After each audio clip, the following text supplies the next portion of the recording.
नमस्कार दोस्तों, स्वागत है आपका study for civil services channel पर। और मैं हूं विजय यादव। लेकर आया हूं आपके लिए मिशन राजस्थान जीके। उसका टॉपिक राजस्थान के संत एवं लोक देवता। इसका भाग 2। भाग 1 में हमने जितने राजस्थान के संत संप्रदाय हैं उनको कवर किया है, और भाग 2 और भाग 3 में जो हम राजस्थान के लोक देवता हैं उनको कवर करेंगे।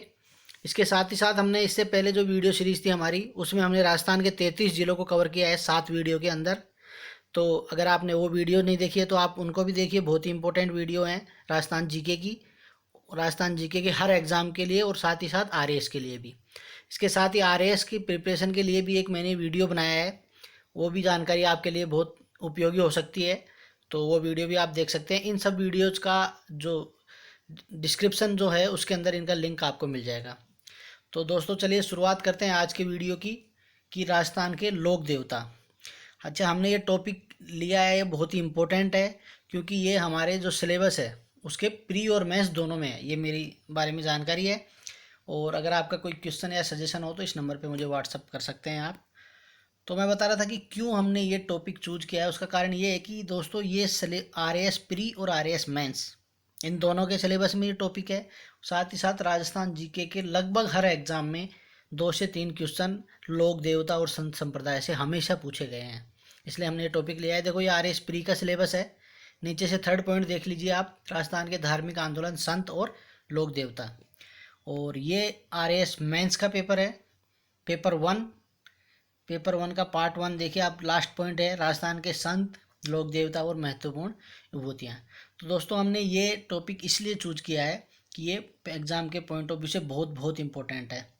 तो चलिए दोस्तों शुरू करते हैं। आज मैं मैप से शुरू करना चाहूँगा क्योंकि बहुत सारे लोगों ने कहा कि सर आप मैप से थोड़ा हमें बताने की कोशिश कीजिए। तो चलिए दोस्तों शुरू करते हैं मैप से। तो आपको बता दूं कि सबसे पहले हम देखते हैं हनुमानगढ़। हनुमानगढ़ में गोगामेड़ी एक जगह है जहाँ पर ये स्थान है, तो गोगामेड़ी हो गया। उसके बाद में दूसरा जो है वो है बीकानेर।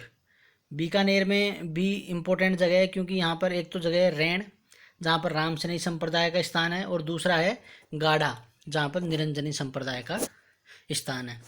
इसी तरह से अगर आगे चलें तो देखेंगे हम कि जोधपुर में पाबू जी का स्थान है। कोलमुंड फलोदी में, ये जोधपुर है, यहाँ पर पाबू जी का स्थान है। और साथ में यहाँ मेहाजी मांगलिया, ये दोनों राजस्थान के पंचपीरों में भी शामिल है।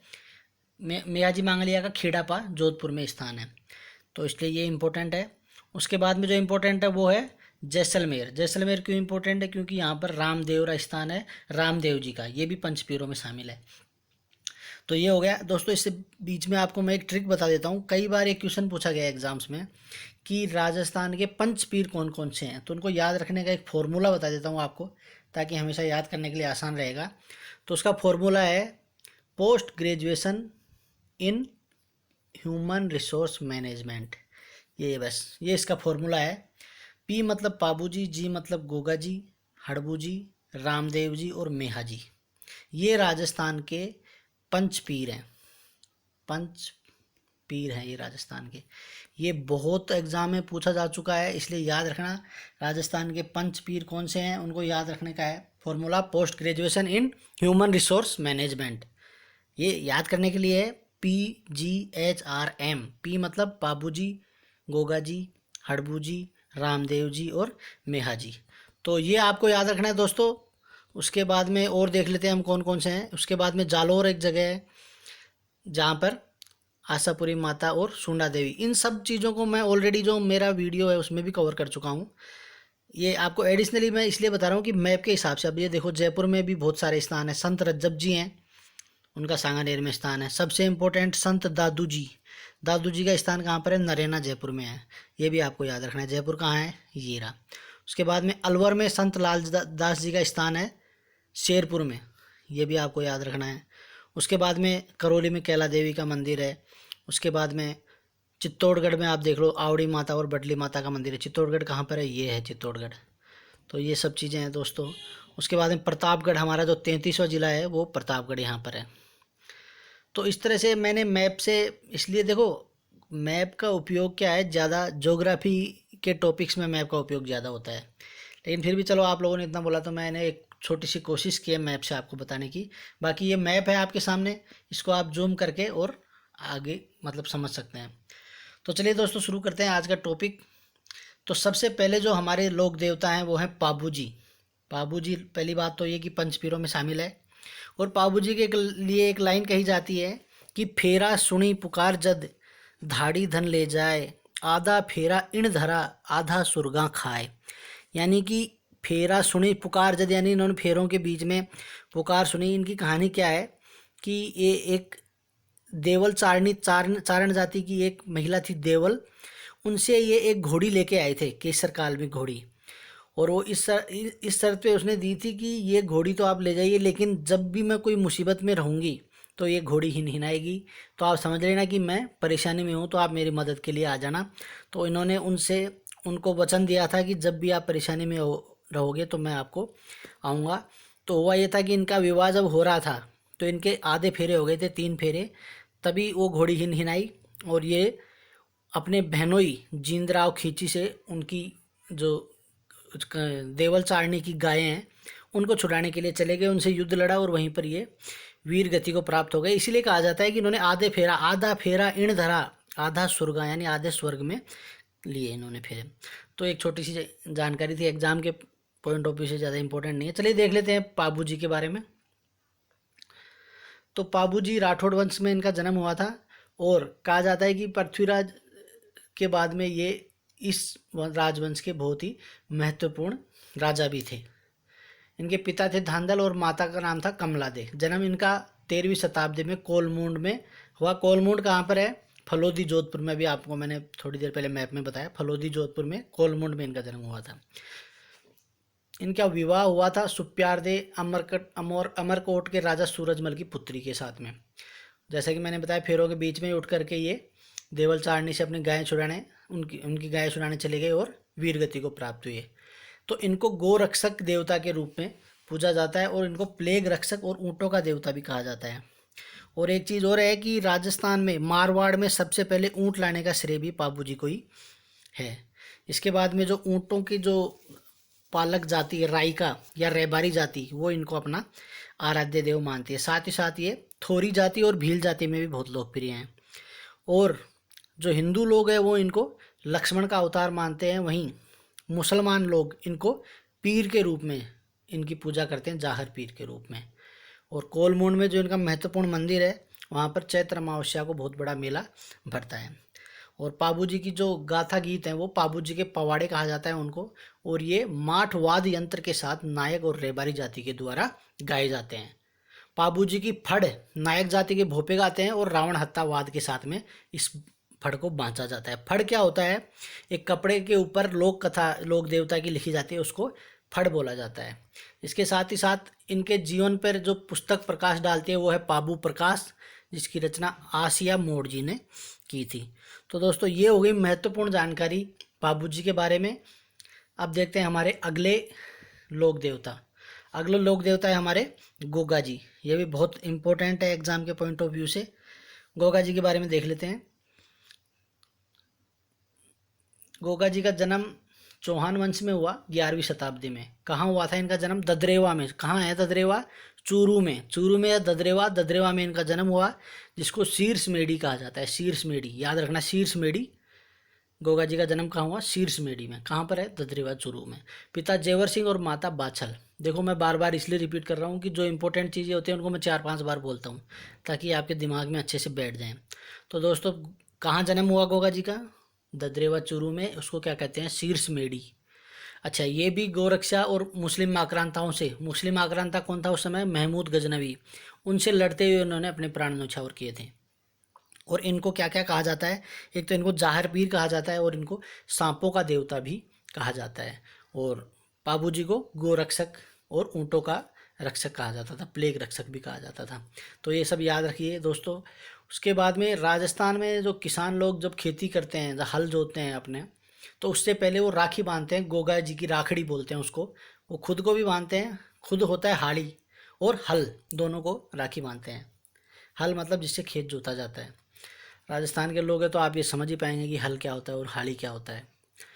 तो आगे बताता हूँ कि गोगा जी का जो स्थान होता है उसको जो थान थान बोलते हैं उसको, वो खेजड़ी के वृक्ष के नीचे होता है। और वहाँ पर मूर्ति के रूप में पत्थर पर सर्प की आकृति अंकित होती है।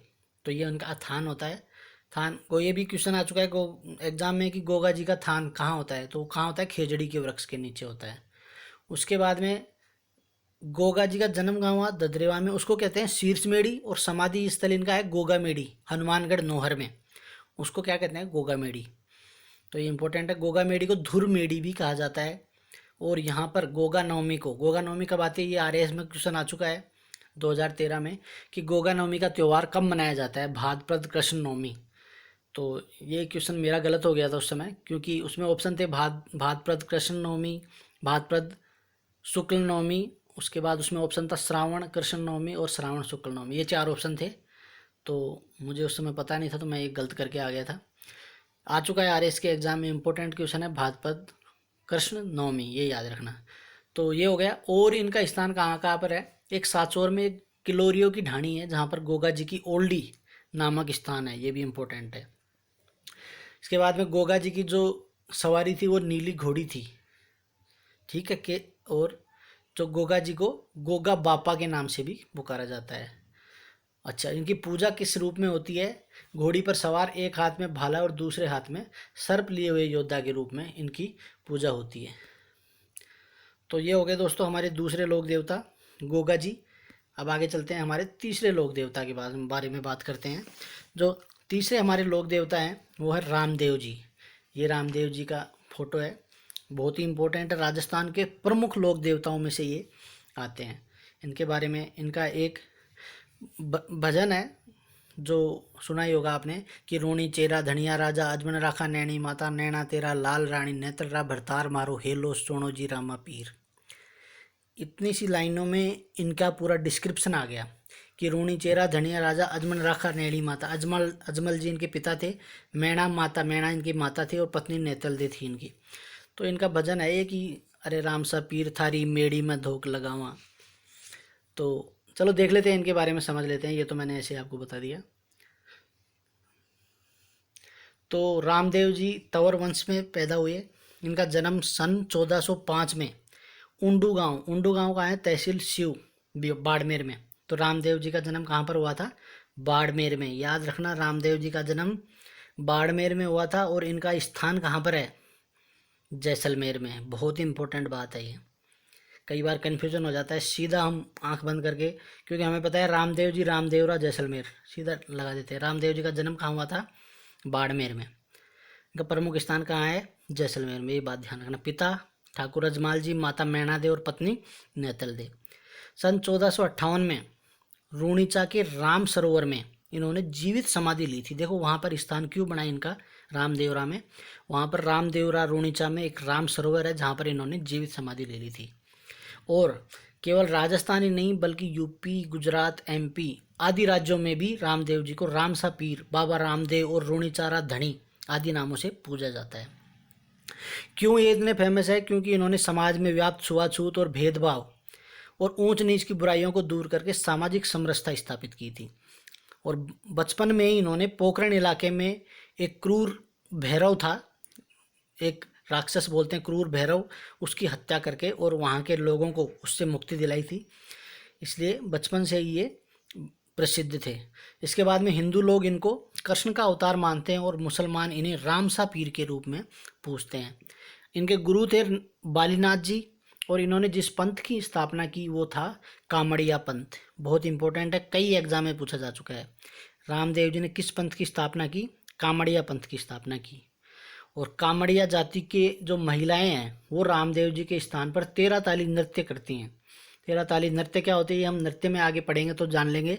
वैसे बता दूं कि इसमें 13 मंजीरे होते हैं, 2 हाथ में होते हैं और एक पैर में बंधे हुए रहते हैं 9 मंजीरे, 2 बाजू पे बंधे रहते हैं 11 और 2 हाथ में 13। इस तरह से 13 मंजीरों से 13 ताली नृत्य वहाँ पर किया जाता है।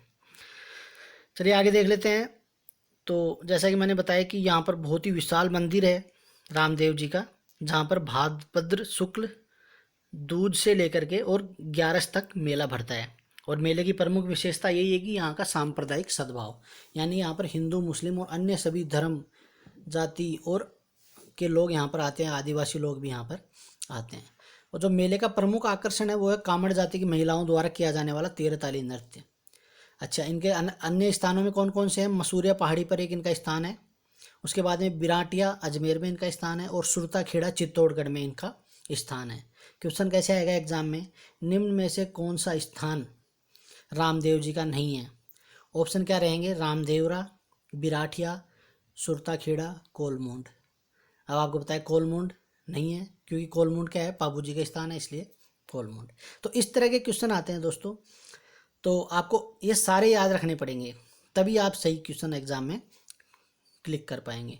अच्छा, इनके प्रतीक के रूप में इनके पैरों की पूजा होती है। एक खुले चबूतरे पर एक आड़े, आड़े आप सभी समझते होंगे क्या होता है, राजस्थान के लोग हैं तो जो, तो उसमें आड़िया बना करके उसके अंदर उनके संगमरमर या पीला पत्थर जो जैसलमेर साइड में पाया जाता है, उसके चरण चिन्ह जिनको पगले बोलते हैं, उनकी पूजा की जाती है रामदेव जी की। और इनके जो मेघवाल भक्तजन हैं उनको रीखिया कहते हैं, रीखिया। अच्छा, रामदेव जी का घोड़ा। अच्छा, एक चीज़ आप हमेशा ध्यान रखना कि इनके घोड़े बहुत इंपॉर्टेंट है। किसी का लीला घोड़ा है, किसी का नीला घोड़ा है, किसी का केसरी कालमी घोड़ा है, तो ये भी आपको याद रखना है। तो रामदेव जी का घोड़ा था लीला, और इनके जो भक्त हैं उनको कपड़े का बना घोड़ा चढ़ाते हैं। आप कभी रामदेवरा जाएं तो आप देखेंगे कि वहाँ की दुकानों में आपको तरह तरह के कलात्मक घोड़े कपड़े के बने हुए मिलेंगे। वो क्या है, लोग चढ़ाते हैं वहाँ पर। अच्छा, भादवा शुक्ल द्वितीय को बाबेरी दूज या बाबेरी बीज भी बोलते हैं, जो रामदेव जी के अवतार की तिथि है। बीज और दूज एक ही है, क्योंकि ये गुजरात से भी प्रभावित क्षेत्र है, तो गुजरात में दो को बे बोलते हैं, बी, तो दूज की जगह बीज हो गया। आगे बताते हैं कि रामदेव जी के मंदिरों को देवरा कहते हैं, और इनको जो ध्वजा चढ़ाई जाती है वो 5 रंग की ध्वजा होती है, जिसको नेजा कहा जाता है। नेजा इंपॉर्टेंट है। मंदिरों को देवरा और ध्वजा को नेजा कहा जाता है। रामदेव जी ही एकमात्र ऐसे लोक देवता थे जो कवि भी थे, और इनके द्वारा रचित 24 वाणियाँ प्रसिद्ध है। देखो, वाणियाँ बहुत इंपॉर्टेंट है, याद रख लेना एग्जाम में। 24 है, जैसे 24 घंटे होते हैं वैसे इनकी 24 वाणियाँ याद रखने के लिए। 24 वाणियाँ रामदेव जी की बहुत प्रसिद्ध है, याद रखना। तो ये हो गया। इसके बाद में रामदेव जी का जो द्वितीय से लेकर के एकादशी को मेला भरता है, तो द्वितीय और एकादशी के दिन इनका जागरण भी किया जाता है, जिसको जम्मा कहा जाता है। तो ये हो गया बात। एक लास्ट बात और है कि डालीबाई इनकी बहुत ही परम भक्ति रामदेव जी की, जिन्होंने रामदेव जी की जीवित समाधि से एक दिन पहले ही जीवित समाधि ले ली थी, और उन्हीं के नाम पर रामदेवरा में डालीबाई का मंदिर भी बना हुआ है। तो दोस्तों, ये जानकारी होगी रामदेव जी की। मेरे को नहीं लगता कि इसके अलावा रामदेव जी के बारे में कहीं से कोई क्वेश्चन बनता है। तो आप एक बार दोबारा से इस वीडियो को देख लीजिएगा। जो इम्पोर्टेंट पॉइंट है वो मैंने अपने नोट्स में रेड कलर से लिख दिए हैं। तो चलिए दोस्तों, आगे बढ़ते हैं। हमारे अगले राम देवता रामदेव जी हो गए। ये हैं हमारे तेजा जी, वीर तेजा जी महाराज। ये हमारे चौथे लोक देवता हैं आज के। चलिए इनके बारे में बात कर लेते हैं। तो तेजा जी नागवंशीय जाट थे, जिनका जन्म खड़नाल नागौर में हुआ था। देखो, जन्म हमेशा याद रखना इनका, घोड़ी हमेशा याद रखना सभी लोक देवताओं की, और ये किस चीज़ के लिए, सांपों के देवता हैं कि ऊँटों के देवता हैं कि गायों के रक्षक है, ये भी इम्पोर्टेंट चीज़ें होती हैं। तो इनका जन्म कहाँ हुआ था? खड़नाल नागौर में। और इन्होंने लाछा गुजरी, तेजा जी का भजन आपने सुना ही होगा, गाया को तो भजन निभायो सुन तेजा जी रे। एक्चुअली मुझे भी ज़्यादा आता नहीं है गाना, नहीं तो मैं आपको गा के भी बता देता ये भजन। तो इन्होंने लाछा गुजरी की गाय बचाई थी, और उसके लिए ये अपने प्राण न्यौछावर कर दिए थे। और इनके थान, थान मतलब स्थान पर सर्प और कुत्ते काटे हुए लोगों का इलाज किया जाता है। और किसान तेजा जी के जो गीत है वो बुआई का काम करते हैं, उस समय गाते हैं। ये हो गया। और तेजा जी का जो विशेष रूप से है वो अजमेर मेवाड़ जी जो है वहाँ पर इनको विशेष रूप से पूजा जाता है। और इनके मुख्य स्थान कौन कौन से हैं बता देता हूँ। अभी इससे पहले मैंने रामदेव जी के मुख्य स्थान बताए थे, प्लीज़ उनको याद रखिएगा, और इनके भी इम्पोर्टेंट है। इनके मुख्य स्थान है सुरसुरा अजमेर, ब्यावर, सेंदरिया एवं भावता, ये इनके मुख्य स्थान है। और इनका जन्म कहाँ हुआ था? खड़नाल, वहाँ पर भी इनका मुख्य मंदिर बना हुआ है। तो नागौर जिले के पर्वतसर में तेजा जी का विशाल मेला भरता है। कब भरता है? तेजा दशमी को। तेजा दशमी कब आती है? भाद्रपद शुक्ल दशमी, उसको तेजा दशमी बोलते हैं, जहाँ पर बड़ी मात्रा में पशुओं की खरीद फरोख्त होती है। राजस्थान के जो सबसे बड़े पशु मेले हैं उनमें से एक है पर्वतसर का पशु मेला। ये हो गया। उसके बाद में तेजा जी का निर्वाण स्थल कहाँ था? सुरसुरा अजमेर। और वहाँ पर क्या होता है? तेजा जी की जागीर निकाली जाती है। ये एक इम्पोर्टेंट चीज़ है, याद रखना, जागीर जैसे मुसलमान लोग ताजिया निकालते हैं ना, उसी टाइप में कुछ होता है ये, उसको जागीर बोलते हैं। उसके बाद में सर्पदंश का इलाज करने वाले जो तेजा जी के भोपे होते हैं उनको घोड़ला कहा जाता है, घोड़ला। और तेजा जी की घोड़ी कौन सी, देखो आगे ना घोड़ी, तेजा जी की घोड़ी थी लीलन, जिसको श्रृंगारी घोड़ी भी कहा जाता था। तो दोस्तों ये हो गए हमारे चौथे देवता तेजा जी। अब बात करते हैं हमारे पांचवें लोक देवता देव नारायण जी। ये देव नारायण जी का फोटो है। अब जान लेते हैं देव नारायण जी के बारे में। ये गुर्जरों के प्रमुख आराध्य देव हैं। तो देव नारायण जी का जन्म बगड़ावत परिवार में हुआ। गुर्जर जाति का एक गोत्र होता है बगड़ावत गोत्र, उसमें जिनका जन्म हुआ था संवत 1300 में। जन्म के समय इनका नाम था उदय सिंह। पिता थे इनके सवाई भोज और माता का नाम था सेठू। इनकी पत्नी का नाम था पीपल दे, जो कि धार नरेश जयसिंह की पुत्री थी। और देव नारायण जी का प्रिय घोड़ा कौन सा था, लीलागर। देखो दोस्तों घोड़ा आएगा ही आएगा एग्जाम में, याद रखना। देव नारायण जी का घोड़ा कौन सा था, लीलागर। और तेजा जी का घोड़ा कौन सा था, उनका घोड़ा नहीं था, घोड़ी थी, कौन सी, लीलन। तो ये भी याद रखना घोड़ा है कि घोड़ी है, ठीक है। तो अच्छा, इन्होंने क्या किया था, अपने पिता की हत्या का बदला लिया था। और इन्होंने अपनी जो देह है वो ब्यावर में एक जगह है देवमाली, वहाँ पर इन्होंने अपनी देह त्यागी थी। और देव नारायण जी का जो मूल स्थान है वो है आसीन से 14 किलोमीटर दूर एक गांव है गोठा दड़ावत, वहाँ पर इनका मूल स्थान है। और इनके अन्य स्थान है देवमाली ब्यावर में। क्यों देवमाली ब्यावर में इनका स्थान है, क्योंकि वहाँ पर इन्होंने अपनी देह त्यागी थी। उसके बाद देवधाम जोधपुरिया, ये कहाँ पर है, टोंक तहसील में निवाई, टोंक जिले में निवाई तहसील है, वहाँ पर है। और एक इनका स्थान है देव की डूंगरी चित्तौड़गढ़ में। तो ये हो गया दोस्तों। और देव नारायण जी, इनके जो देवरे होते हैं, मंदिर होते हैं, उनमें प्रतिमा के स्थान पर ईंटों की पूजा होती है। और गुर्जर जाति के लोग इन्हें विष्णु का अवतार भी मानते हैं। और देव नारायण जी की फड़ गुर्जर भोपों के द्वारा रावण हत्यावाद के साथ में बाँची जाती है, ये भी बहुत इंपॉर्टेंट है। और राजस्थान में जो जितने लोक देवता हैं उनमें सबसे लंबी और सबसे छोटी फड़ देव नारायण जी की है। ये भी एक जीके का क्वेश्चन है। सबसे छोटी फड़ इसलिए कि इनके नाम पर डाक टिकट जारी हो चुका है देव नारायण जी की फड़ पर। ये हो गई बात। उसके बाद में है देव नारायण जी का मेला। ये भाद्रपद शुक्ल छठ और सप्तमी को इनका मेला बढ़ता है। तो ये इंपॉर्टेंट जानकारी थी देव नारायण जी के बारे में। अच्छा, ये जितना एक बार हमारे लोक देवता और संत संप्रदाय कंप्लीट हो जाएंगे, उसके बाद में आपको मैं लगभग 50-60 क्वेश्चंस हैं वो हम सोल्व करेंगे। तो वो सोल्व करने के लिए पहले आपको ये सब वीडियो देखने पड़ेंगे। तो आपको बहुत मज़ा आने वाला है कि कैसे मतलब क्वेश्चन बनते हैं, कैसे करेक्ट होते हैं। लेकिन उसके पहले आपको ये सब वीडियो अच्छे से देखना पड़ेगा। दोस्तों आरएएस का नोटिफिकेशन कभी भी आ सकता है। देखो एक बात मैं बता दूं, मैं अपने 3 से 4 साल का एक्सपीरियंस है मुझे आरएएस का। हालांकि अभी तक मैं सफल नहीं हुआ हूँ, लेकिन कोई नहीं, मेरा प्रयास जारी है और मैं चाहता हूँ कि आप लोग भी सफल हो। तो ये जो एग्ज़ाम है ना, ये 2 महीने, 4 महीने, 6 महीने की तैयारी के एग्ज़ाम नहीं है। इसके लिए आपको बहुत लंबे समय तक, बहुत लंबा समय मतलब ये नहीं कि 10-20 साल, कम से कम 1 साल तो आपको तैयारी करनी पड़ेगी। आप अगर इतने बड़े पद पर आप नौकरी पाना चाहते हैं तो 1 साल की तैयारी तो आपको करनी पड़ेगी। तो इसके लिए मैं इसीलिए कह रहा हूँ कि आप अभी से लग जाइए। देखो अगर आप अभी से लग जाते हैं तो 100% श्योर है कि आपका प्री तो निकल ही जाएगा। और मेंस में भी हो सकता है आपकी किस्मत अच्छी हो, आपके पास लिखने की कला अच्छी हो, आपके पास शब्दकोश अच्छा हो, तो हो सकता है आप पहले प्रयास में सफल हो जाएं। लेकिन इसके लिए कड़ी और लंबी मेहनत चाहिए आरएएस की परीक्षा के लिए। तो चलिए दोस्तों आगे बढ़ते हैं, हमारे अगले लोक देवता को देख लेते हैं। अगले लोक देवता हैं हमारे हड़बू जी। ये हड़बू जी का चित्र है। तो हड़बू जी का जन्म हुआ था सांखला वंश में, और इनका जन्म कहाँ हुआ था, भुंडोल नागौर में। देखो नागौर में, अब आप मेरे को कमेंट में लिख के बताना, इससे पता चल जाएगा कि आप कितने ध्यान से वीडियो देख रहे हैं, कि नागौर में हड़बू जी के अलावा किस लोक देवता का जन्म हुआ है। आपको ये कमेंट सेक्शन में लिख के बताना है। वीडियो को बिना पीछे किए हुए, ये ध्यान रखना, ये ईमानदारी इतनी रखना कि वीडियो को वापस बैक मत करना। अब आप बताना कि हड़बू जी के अलावा किस लोक देवता का जन्म नागौर में हुआ है और किस जगह हुआ है नागौर में। चलिए दोस्तों बता देते हैं उनके बारे में। इनके पिता थे मेहाजी सांखला, जो मारवाड़ के राव जोधा के समकालीन थे। और हड़बू जी जो लोक देवता कौन थे, रामदेव जी, उनके मौसेरे भाई भी थे। और उन्हीं के प्रेरणा से हड़बू जी ने बालीनाथ जी से दीक्षा ली थी। तो ये भी इम्पोर्टेंट बात है कि रामदेव जी के मौसी के लड़के थे हड़बू जी। ठीक है। तो मूसी खुद लोक देवता बन गए, तो हड़बू जी भी मूसी के भाई को, मूसी के बेटे को भी इन्होंने दीक्षा दिलवा दी। किससे? बालीनाथ जी जो उनके गुरु थे।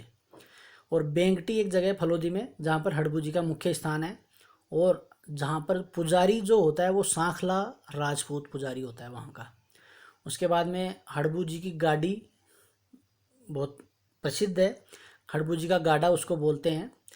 और हम इनके पूजा स्थल पर उनके उस गाड़े की पूजा होती है। और क्यों होती है? क्योंकि उस गाड़े से हड़बू जी जो पंगु गाय होती थी, अपंग गाय होती थी, उनके लिए दूर दूर से घास भर करके लेके आते थे।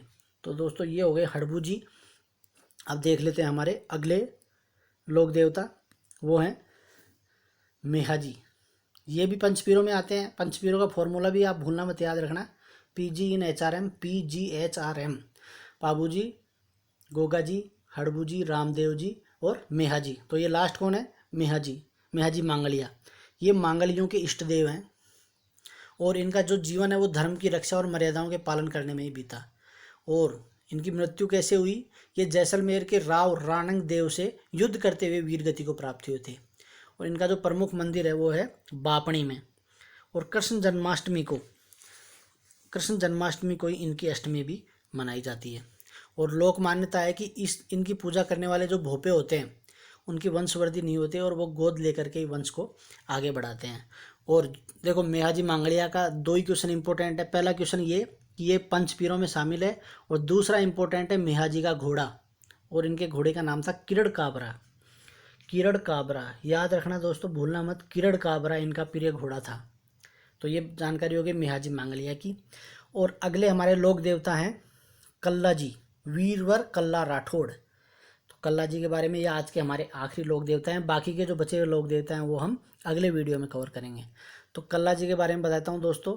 इनका जन्म हुआ था राठौड़ वंश में, और इनका जन्म मारवाड़ के सामियाना गांव में हुआ था। सामियाना के ऊपर एक मुझे 2 पंक्तियाँ याद आ गई, बीच बीच में क्या थोड़ा मनोरंजन भी हो जाए तो ठीक रहेगा। कि सामियाना और सामियाना का एक दूसरा समानार्थी शब्द है चिलमन। तो बात ऐसी है कि कभी चिलमन से वो झांकें, कभी चिलमन से ये झांकें, कभी चिलमन से ये झांकें, कभी चिलमन से वो झांकें, आग लगा दो इस चिलमन को, ना ये झांके ना वो झांके।